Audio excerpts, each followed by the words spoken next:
everybody. This is Friday, August the 14th, which means like we're halfway through August. Like, oh my God, we're there. And so happy Friday. So I am excited. This is my favorite time of year. So I'm just waiting to feel that first fall breeze. That's what I'm waiting for. Okay. How you doing today, Jessica? I'm good. That's good. I am excited about our topic today, which is the hidden impact of unresolved conflict on your sex life.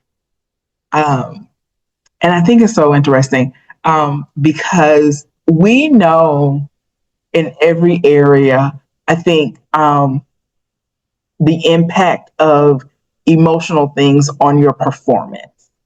Mm-hmm. And so we know that you can have an argument at home and it impacts how you function the next day at work. We've seen TV shows where, I watched Ted Lasso and I just loved it. So delicious. It was like literally a delicious show. Like I would laugh and cry in the same episode. But we also like in that show, we saw several times where the athletes had something personal going on and it affected them out on the field. And yet a lot of couples operate as if the emotions of the relationship are not going to impact the sex life. Yeah, it's a real thing. And I don't think that people realize that or pay attention to them enough. And I will say, I've definitely heard my guys say that when they were younger, they were not as impacted by emotions like, yeah, I know you just cussed me out, but let's still have sex. And then they talk about, like one of my guys one time, he was like, I remember the day my dick connected to my heart. Like, I love that. He was just like, yeah, I don't have the ability to have like a bad vibe in a relationship and still have sex. Like it doesn't work like that anymore. That was so funny. He was just like, sad day. I just can't have sex at will anymore. Like it has to, and the emotions have to be there, which is so interesting. And so, yeah, so that's what we're going to talk about, like how a lot of these things, and then this is the other thing I was talking to a couple about. Sometimes these little emotional infractions, one partner may see them as, oh, that's nothing, we should be able to get over them. Mm-hmm. But for the other partner, it could be a slow death of 1,000 cuts.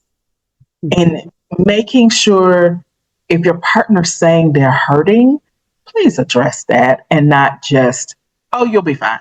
Oh, that wasn't a big deal. Oh, I don't understand why you're not over it. It's so many things I want to say. Okay, go ahead, ladies. Jump in. What do you guys think? What are you hearing out in the sessions, in the therapy rooms? Yeah, I think one of the big things that I think is really important to understand is the difference between intention and impact. Because I think that like there are a lot of people are like, well, my intentions were good or my intentions were not to hurt you. And I'm like, and regardless of whether or not you meant to roll over my foot, you did. It's now crushed. I now have a crushed foot. That doesn't change. Right. And so like, regardless of if you meant to, it happened and now we have the consequences. And it's not to say that you're a horrible person, but how can we get past you're not seeing my intentions. I don't give a shit about your intentions. My foot is crushed. Like, I don't care. Mm-hmm. Like, to the impact of like, okay, like, regardless of what my intentions were, I know that doesn't make me a bad person. And I can address the hurt that you expressed and we can come together to help repair that and make you feel better without villainizing a person or having somebody like, but I'm a good person, my intentions. Yeah. I think the other part of that is if somebody has a broke foot and it happened because they were somehow in relationship with you. That is such a clear, good example of how now they can't just jump in bed and have great sex with you. Yeah. Like it's such like you get it. Like there needs to be some type of care and recuperation and repair paid to that infraction before we just jump into bed and have great sex. So, oh, great example. Okay, Amanda, what's coming up for you? Yeah, I want to hold space for a lot of couples who come to see us, and maybe in our own like relation. Like, this just replicates so often that every couple has one or two, maybe more, but one or two unsolvable arguments. Like that we might be able to negotiate or get comfortable enough with the solution, but you're never going to 100% resolve them, right? There's always one or two that couples have, and those are often replicated in patterns of arguments in sex. Yeah. Is that I want to hold space and normalize this for couples watching and for folks who come to see us, that just because you guys can't see 100% eye to eye, it doesn't mean that we can't find negotiation and we can't find common ground in these arguments or these conflicts, so that you can feel safe enough to have sex and be intimate with one another. I think, I had a client recently say to me, like, we've been together for a year. I thought all this intimacy and like attunement stuff we would have figured out by now. And me like giggling on the inside of like, oh, sweet baby, like you are in the honeymoon period, girl. It's only been a year. But I want to hold space. Like, we don't talk about this a lot outside of like our work. Like in culture, we don't talk about this a lot. And like, these are dynamics that we develop and patterns and systems we have over time. And so if you're not able to see eye to eye, like, come and see us. Like, there may be some negotiation that we can do to get you to a better place. I want to speak to that part in general, because I would love every premarital counselor, everybody to know that marital issues, it's not many of them that work out in less than a year. Like it takes a while, especially around sex and intimacy. And so it takes a little while. And so you're in it for the long haul if you're married or if you've committed to your partner. And so there's I think there's also this idea that we're going to do this work and then we'll arrive at perfect and then we'll stay at perfect for the next 100 years. And that's just not it. It's more of we're going to work really hard for a couple of years on this area. And then we'll be ready for the other area that we're going to work really hard on for another couple of years. And then we'll be finally ready for this area that we. And then we'll tune up on the first one. And we gotta go back, and go back around. Like it is I think a long-term committed relationship, a marital relationship, is the truest. You've got to learn how to enjoy the journey along the way, because there is a journey. One of the things that I think, so therapy is popular again in culture. So one of the things that we're seeing is couples who now are back in counseling when they've been married 30 years, 40 years, 50 years, which is just really nice. And I gotta say, they're still having communication problems. They're still having some intimacy problems. Now they're shade different because they're older. Like, before it was just he didn't understand me. Now it's like he won't put his hearing aid in so that he can understand me. Like they're a little bit different, but they're still different. And so bringing it back to the topic of today, learning how to repair these small infractions that happen outside of the bedroom so that we can have the life we want to have inside the bedroom is really important. So, okay, what else is coming up for you ladies? I think one of the big things to remember is that when we talk about an unresolved conflict, I do not care who said what when. I do not care if you have screenshots.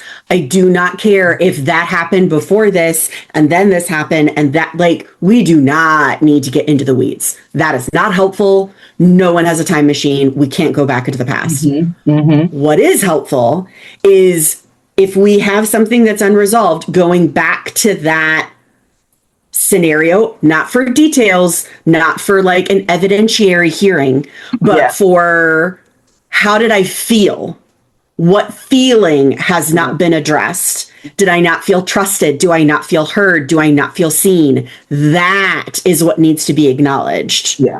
And just sometimes having the partner say, I can see how you would be really upset with that. That would cause a lot of problems. Literally can fix it.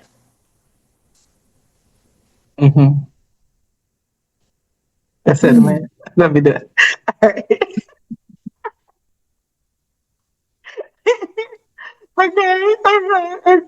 All right. And I think to add to that is I like when we talk about an argument or something, not to get into the weeds. I don't want to get into the weeds, but I do want to see if this is a pattern that's repeating over and over again, because typically patterns are repeating over and over again. People typically argue the same way. You are, and people can say, well, they always say this, well, they always say that, and they always say this. Okay, great.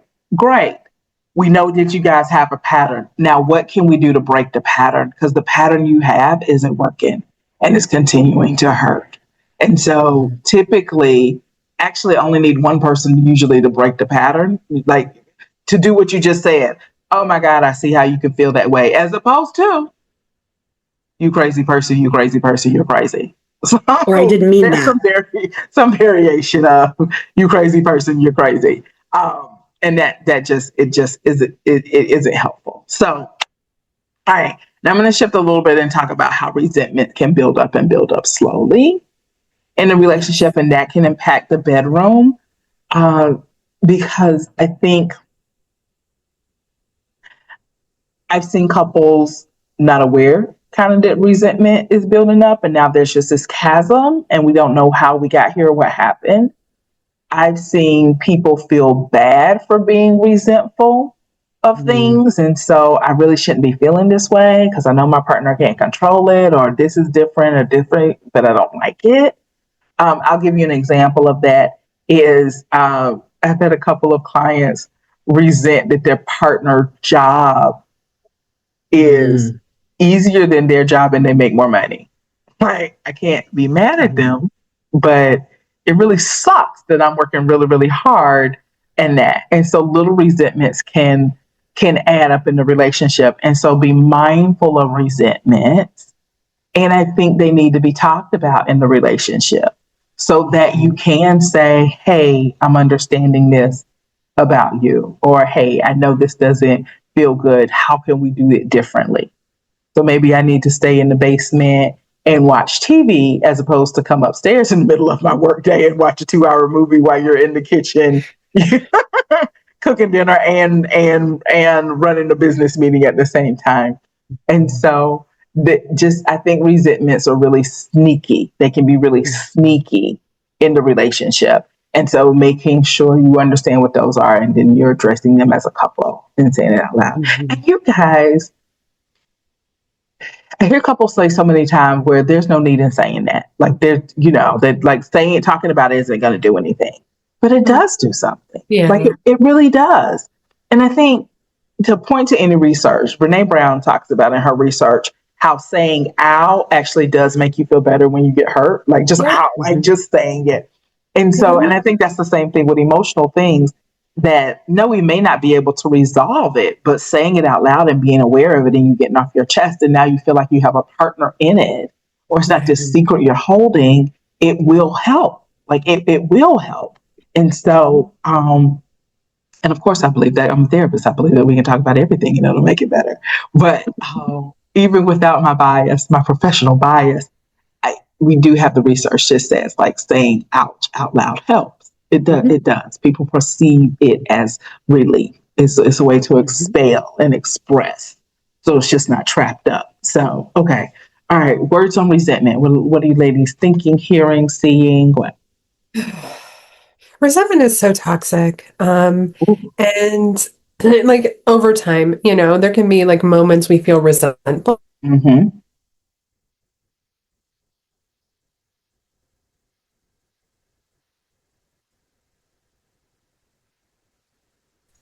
I don't know. I just started watching that show, Couples Therapy, for the first time, and so I don't know if y'all watched it, but there's a particular. Yeah, but I hear So it's great, but it's great, but like there's a particular character that keeps coming to mind that just cannot accept, and we see these. I see this in the office too. So do you guys? Like there's some partners that just cannot accept that their partner is resentful because of like an actual thing that they did, meaning whether it's right now I'm working with a lot of couples on like the mental labor of marriage and household. I'm working, it might be just like infidelity or some kind of financial betrayal. And like sometimes the offending partner, or the injuring partner versus the injured partner, is just not able to accept any kind of agency or responsibility in that. And like that's where resentment continues to grow and fester. And I think that's one of the biggest challenges in this work is like there are some people who really dig in and will not own the resentment they've caused, or at least be open to hearing it and work through it. And that's where I'm like, I keep getting hung up and thinking, like, as we're talking about, like, but what if there's a person who isn't able to go there and accept that they've harmed their partner in some way? Because that, for me, like, that's the biggest, like, that's how you sow seeds of resentment, is refusing to take responsibility or even acknowledge the injury itself. Oh, that sucks. It does. Yeah, it sucks. And Yeah. it sucks to work. It sucks to be the therapist in that moment. It sucks to be the client in that moment. Yeah. Well, and honestly, like when we think about how people fall in love, resentment is how people fall out of love. Right. Like falling into love is, I notice you and I'm curious about you and I want to know what your favorite color is and what your favorite food is and how you brush your teeth and your nighttime ritual, and I'm so curious and I want to see you and I want to know you. Resentment is that active moving away. You don't see me. You don't hear me. You're not curious about my experience. And we drift farther and farther and farther apart until you can't bridge that gap. You can't come back from it. It's gone. Yeah. Man. Oh, that's so hard and sad. And true. As you were saying, it does feel true. Yeah. And so the work is for each person to work to continue to see. And I think I want people to understand is nobody's perfect. Like nobody's perfect. Like you didn't arrive perfect. You're not perfect in your relationship. So I think if you can just understand you're human, you're human, then hopefully you can then see your partner's pain. Yeah. Yeah. And it doesn't feel good to cause somebody else pain, but we're human. And so it's going to happen. Yeah. I usually talk to my clients about when you're dancing with somebody on the dance floor, the person you're dancing with is the toes you're probably going to step on. Like it's I like that analogy. Yeah, that's so just it's literally like the cost of doing business is, if I'm going to be with you, there's going to be a day where our needs clash. You need me to be, and I need you not to be. I need you to be here and you need to be somewhere else. Like I need you emotionally and I need you emotionally. Like there's going to be these times where we're stepping on each other's toes. And it's just literally the cost of doing business, of being in a relationship. And so having compassion for that, having compassion for the relationship not being able to be perfect 100% of time, lowering expectations. I think people have high expectations of everything that their partner is supposed to provide for them and supply for them. And so working on lowering expectations, I think, is really important. And lowering expectations in a way in which, let me see. I just had a couple talk about lowering expectations and it didn't feel good. Like I was like, something's wrong with this. So I think that the issue of lowering expectations feels like ignoring needs. And that's not equivalent. So lowering expectations means I'm not going to get everything met from my partner, but I could get this need met from my best friend and this need met by my mom and this need met by another friend, or and then these things met from my partner. So like it's diversifying where you're getting your needs met versus putting all of the expectation on one person to meet everything. Yeah. Amanda. Yeah, I like think of it as like bringing the bottom up, like lifting the bottom. And what I mean by that is when we say lower expectations, it feels like somebody's going to get dismissed, or you both are, or you're never going to be fulfilled. Like I can see how like that might land that way for people. But what if instead of lowering our expectations, we talked about like what are maybe like raising the threshold of what is the least we'll accept, meaning like I will not accept that we're never having sex anymore. Like I can accept maybe it's less often, like once or twice a week. That doesn't touch like, well, what my expectation is I would love to have sex 4 times a week, right? And if I have to verbalize that out loud, that feels very dismissive to me. But if we can think about what is our lowest common like acceptance rate or denominator, okay, like I could be happy if we have sex once or twice a month. That doesn't take away my expectation or my hope and dream, but it does help me clarify like what I'm willing to accept. So it's just kind of like flipping the analogy a bit. I have seen that can feel a little more attuned for couples. Instead of, because you can have your hope and dream. I wanted, when I was a kid, I wanted to be a flight attendant, and that still seems kind of fun sometimes to travel the world. So I'm never going to let go of that dream. The dream is I want to travel. Am I going to be a flight attendant? No. Like, but I can accept that, like, I'll bring up the bottom. I'm not going to be a flight attendant, but do I want to travel? Absolutely. So that hope and dream isn't really changing. Right. It's just how we think about it or what the expectation is. It's for me, it feels like more bottom up than top down. That's really good. And I think what you said is how we think about it and how we think about the things that's happening in the relationship, and understand that if you think about sex as something that we do when we are safe with each other, when we feel safe with each other, then hopefully then you can also understand that these small infractions outside the bedroom may break down safety. And so that's why it's important to pay attention to them so that that safety feeling translate and flows to the bedroom. And that's a big thing. And it's so much about the way people see things, you know?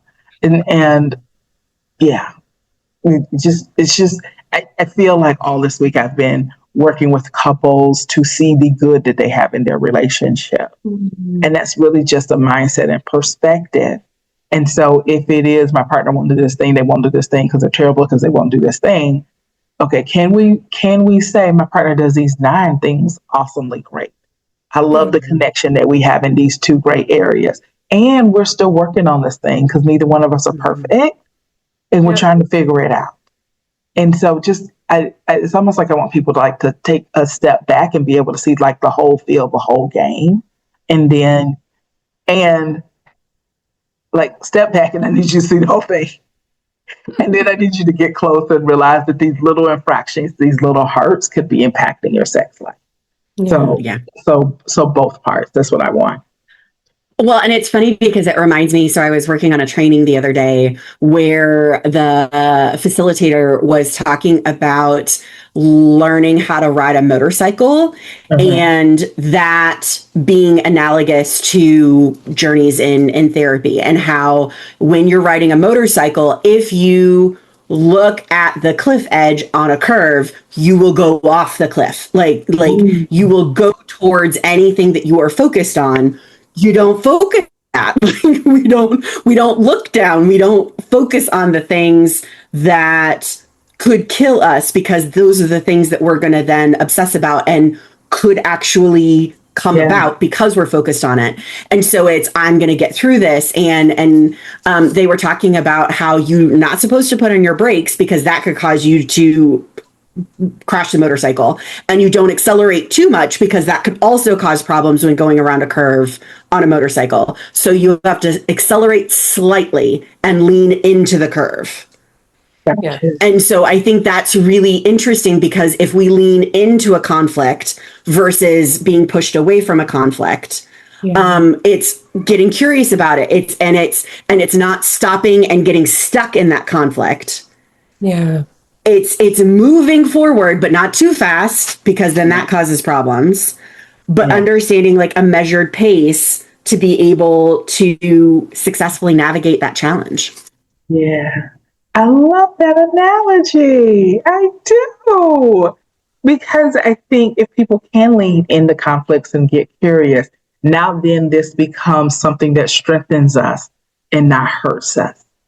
If we can say, okay, I would really, really, really would love if I can get a couple of my clients to start conversations with, okay, I know you love me and I know we're on the same team. So help me understand this dynamic that keeps happening with us. Like if I feel like I just got to get two couples. If I could get them to start all conversations with that. I know you love me, which I think is affirming for both parties. Like, okay, this is where we at. I know you love me. And so help me figure out this dynamic with us. I love that. I think that's leaning into the conflict. And I'm going to use that motorcycle analogy because we got a curve. And that could be hard to get around. And it could completely change the direction of the relationship. And we have to lean into it and slightly accelerate. I'm so excited. I'm going to take that. What training? Yay! Just tell them that said thank you. They're great. Yeah, Ray McDaniel. They did a fantastic training for Misty. But like, I also think it's also really important in the center of conflict to have those reaffirming sentences of, I love you. I want to stay married to you. I want to stay a partner to you. I need 20 minutes. Yeah.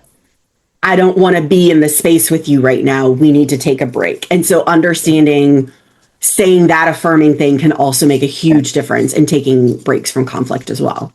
Okay, you guys, that, what Jessica just said, is gold. It is solid gold.